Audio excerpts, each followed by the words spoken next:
Good afternoon, everybody. Well, I'm coming to you a little late. I was planning to be with you at 8:30 a.m. Mountain Time, which would have been 10:30 a.m. Eastern, because I'm out in Colorado right now. But I couldn't do it. Once again, my schedule was just too intense, and I couldn't squeeze that time out. But of course, I don't want to miss one of these days. I promised you that this would be a very special wisdom meditation, because before I get into it, and I'm going to get into that in a moment, I want to say something about the lockdown that's just been ordered by this governor of Virginia, Ralph Northam. I just got the word that he has implemented a number of other restrictions, none of which, in my view, are constitutional.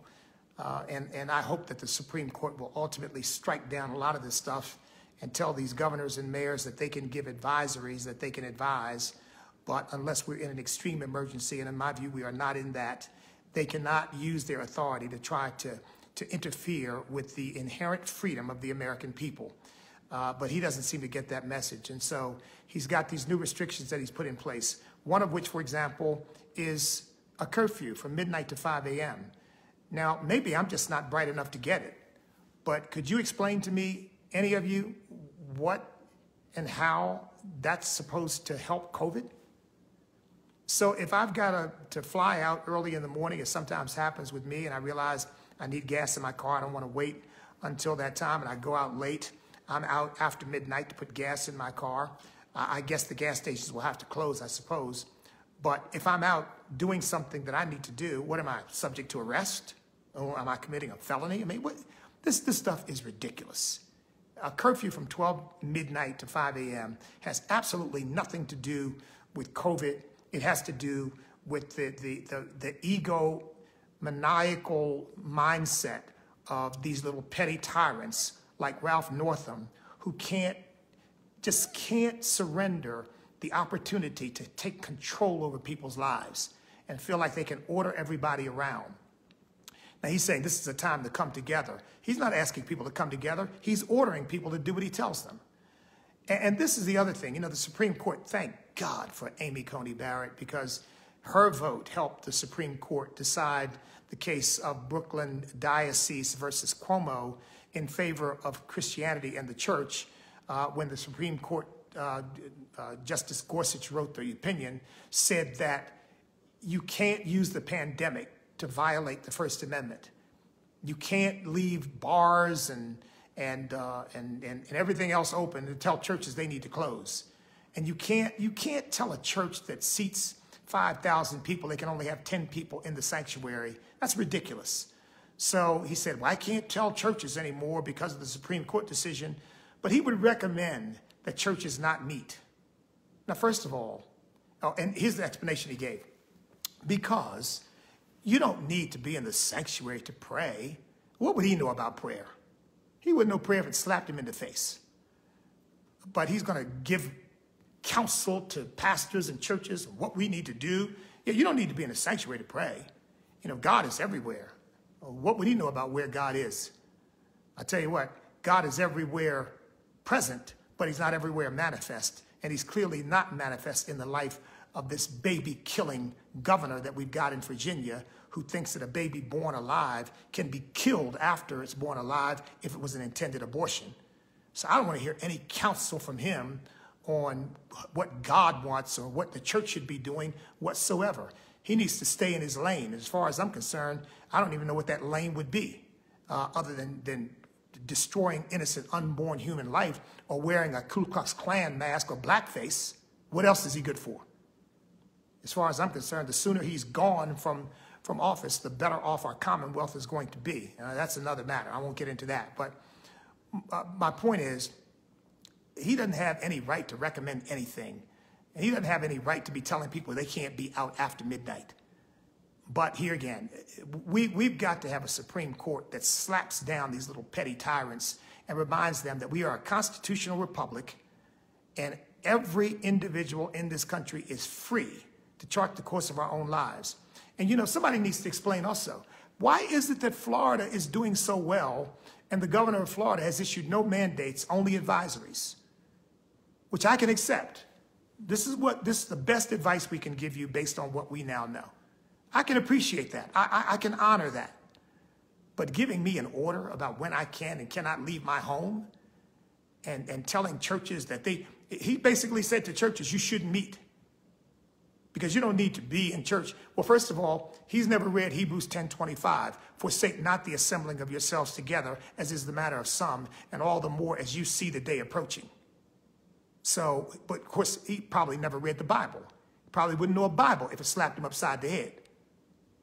So for him to be giving the church advice on what the church needs to be doing is really one of the most preposterous things I've ever heard. He could just take that advice and go wherever he wants to go with it, but we don't need it. Look, I am hoping that some enterprising attorneys, and you know, I'm thinking if I have to hire some myself, some enterprising attorneys will get together, maybe some churches will get together, maybe some citizens will get together, all these restaurants that are being hurt, all these businesses that are being hurt will get together and sue these people out the wazoo. I mean, because if Florida can do it without all the mandates, why can't the other states do it that way? Why can't the other states respect the individual liberty of our citizens and say, you know what, we're a free country. We're not communist China. We're not Venezuela yet. We keep allowing these Democrats to control things, and we will be before too long. We're not Cuba, thank God, no matter how much Bill de Blasio would like us to be. And we are free. And the freedom wasn't given to us by Ralph Northam or Andrew Cuomo or Bill de Blasio or any of these other knuckleheads that want so desperately to control everybody. That freedom was given to us by Almighty God. They need to go back and reread the Declaration of Independence and the preamble to the Constitution that was intended and written to secure the blessings of liberty. And they're not the ones who gave us the blessings of liberty. God did. So I just want you to know where I stand on this. I hope somebody will take this stuff to court and slap this man down for violating our constitutional liberties and acting like he thinks he wants to be Joseph Stalin or somebody.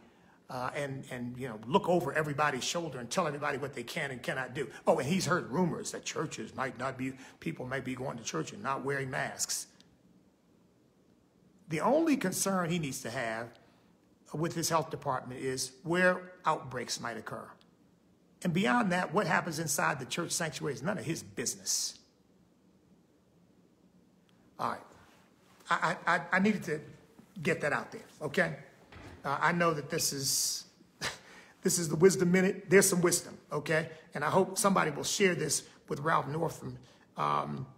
As I think it's the kids of the rapper say, somebody will drop some wisdom on him so that he can be awakened to how asinine his behavior is and his governance is, and how much we Americans, we Virginians, resent having this little man acting like he can tell us what to do because he knows best what is good for us. We know what is best for us, for our families, our businesses. And if a state like Florida can manage it that way by giving people the benefit of the doubt that we're intelligent enough, wise enough, prudent enough to manage our affairs in a way that is safe and that protects the lives of ourselves and those around us and protects their health, because most people aren't going to die from COVID, right? I mean, that's the other thing. They act like, you know, everybody's going to die. Don't get within 6 feet of me, you might die. I mean, this stuff is nothing but rank political hysteria for the purpose of, you know, let me share this one thing with you, because this is really worth sharing. You all know I do a radio program on American Family Radio Monday through Friday at 1 p.m. Eastern Time. I had a caller call me today and said something I'd never even thought about. He said, you know, Bishop, this mask wearing business, he said, you know, it reminds me of what the Antichrist is going to do when he puts a mark on everybody's forehead, on everybody's hand, and you can't buy or sell without the mark. And I realized this is not a permanent mark, a mask is not, but I never thought about the analogy. I never thought about the relationship, because I thought, you know, actually that's interesting, because what this mask wearing business, which I believe is a complete waste of time, by the way. I really do. But I wear them. Don't get me wrong. Facebook, you don't have to censor me. I wear them out of consideration for the feelings of others, okay? But as a scientific matter, I don't believe they're doing a thing. Everybody's wearing masks and we're spiking, right, in various states. But this idea, you can't go into a store without a mask. We won't serve you without a mask. I think it's a dress rehearsal to teach people to be compliant and obedient. You use an emergency, real or imagined, to tell people you got to do this. We got to control everybody. Got to have everybody be obedient. Got to have everybody be compliant. And when you got these mayors and governors running around trying to act like little dress rehearsals for the Antichrist, like they're applying for the job. Hey, can I be the Antichrist? It really does make you wonder, doesn't it? So here again, I'm not saying that the masks are a sign of the Antichrist, but I think all of these things really are trying to prepare people and train people and teach people to accept the unacceptable, okay? All right, let me get to Proverbs. Let me finally get to Proverbs chapter 11. We'll make brief commentary about a couple of verses in Proverbs chapter 11, and we'll be done for the day for this proverb. Now, as for tomorrow, I'm going to be in an airplane tomorrow. I will not be on at the usual time, but I'll certainly send you all a notice as to exactly when I'll be able to get this up. I'll either tape something tonight that will air at exactly 8:30 tomorrow morning, or I will do something later tomorrow. But right now, let's get to Proverbs chapter 11.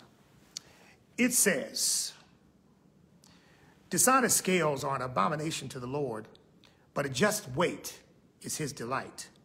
When pride comes, then comes shame, but with the humble is wisdom. See, this is a lot of pridefulness on the part of our governmental leaders who forget that they're supposed to humbly serve the people of this country and the taxpayer, not try to make us serve them. The integrity of the upright will guide them, but the perversity of the faithful will destroy them. Riches do not profit in the day of wrath, but righteousness delivers from death. The righteousness of the blameless will direct his way aright, but the wicked will fall by his own wickedness. The righteousness of the upright will deliver them, but the unfaithful will be caught by their lust. When a wicked man dies, his expectation will perish, and the hope of the unjust perishes. The righteous is delivered from trouble, and it comes to the wicked instead. The hypocrite with his mouth destroys his neighbor, but through knowledge the righteous will be delivered. And you know, all the hypocrisy of these people giving these orders and then not obeying them themselves. When it goes well with the righteous, the city rejoices. But when the wicked perish, there is jubilation. By the blessing of the upright, the city is exalted, but it is overthrown by the mouth of the wicked.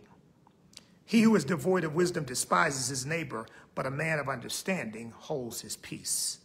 A talebearer reveals secrets, but he who is of a faithful spirit conceals a matter.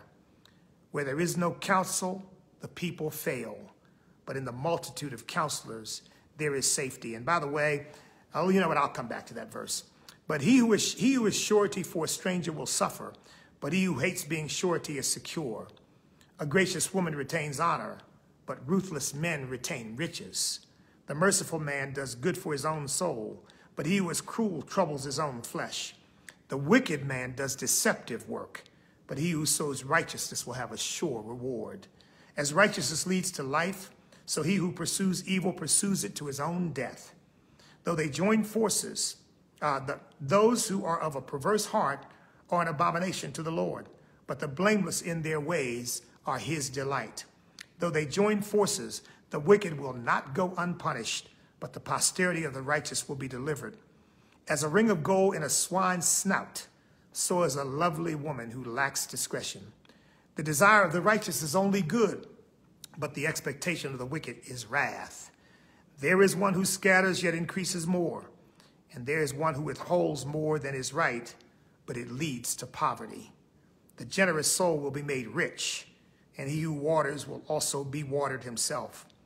The people will curse him who withholds grain, but blessing will be on the head of him who sells it.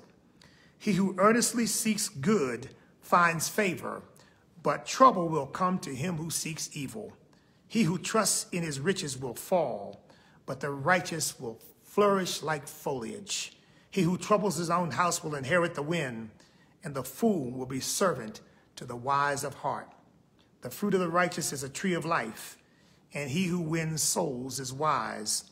If the righteous will be recompensed on the earth, how much more the ungodly and the sinner?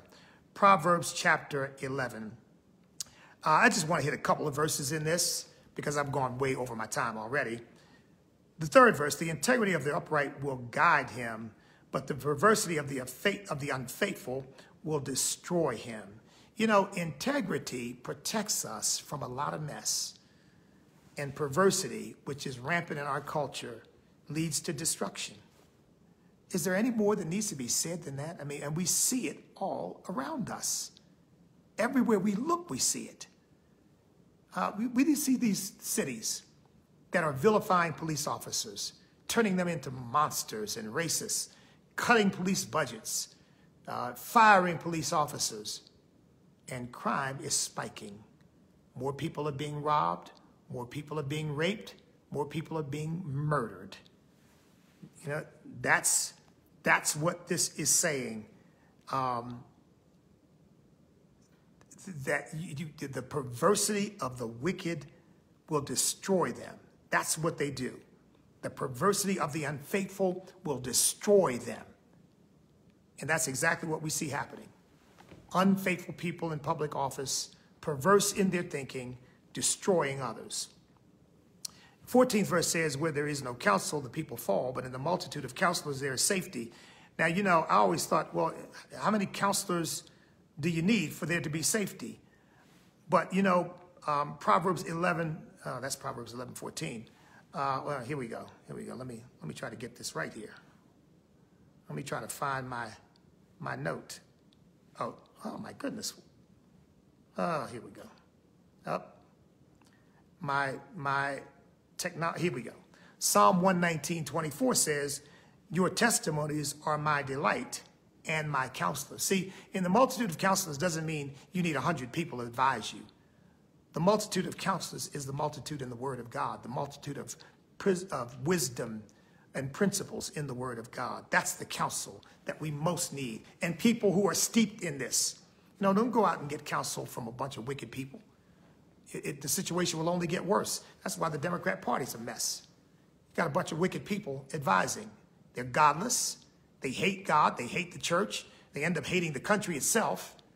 You know, the first person to go overseas and criticize America overseas was John Kerry. And he's been doing that since the Vietnam War when he came home and justified the Viet Cong and vilified the Americans who were there fighting and dying to try to stop communism spread.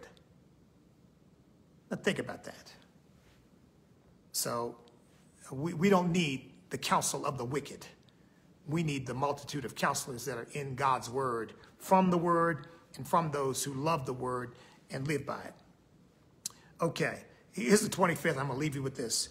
The generous soul will be made rich, and he who waters will also be watered himself. You know, the Lord has been really dealing with me lately about the importance of giving. And, you know, this is not a church service or anything, so, you know, I'm not saying this because I want you to give me something. Believe me, that's not my interest. But I tell you something, I really believe that America has been blessed because we've been a giving nation. And I believe that people are blessed when they give, that God honors giving. So be a giver. Now, I'm not saying be a fool. You know, when I give to people, for example, you know, somebody's begging on the street, sometimes I want to question them. I want to know that what God has given me is not going to be wasted on drugs and alcohol. But I want to give because I know God honors and blesses that. God so loved the world that what? He gave, and he gives, and he gives, and he gives, and he gives. You want to prosper in life? You want to be secure in life? Don't hoard what you get, but be a giver.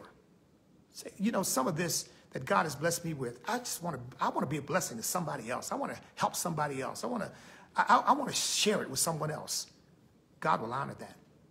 Look, God bless you, and may heaven smile upon you. And may our country come out of this very dark period of tyrannical behavior by some of these government officials. May this COVID or communist Chinese Wuhan virus hysteria die out, go away, so that we can get back to normal and live our lives. And may all of this racial conflict that we've seen this year be cast into the dung heap of human history. And may we go into a bright new future of unity. Unity. Yeah, I know that makes the knuckleheads over at Black Lives Matter tremble in their boots because they love division. But may America go into a bright future of unity across all racial and cultural lines based on our common Judeo-Christian values and heritage that made this nation the greatest nation in the history of mankind. God bless each and every one of you. I love you. Please pray for me. I'll pray for you. And in the meantime, remember, we cannot be defeated if we will not quit, because we are on God's side.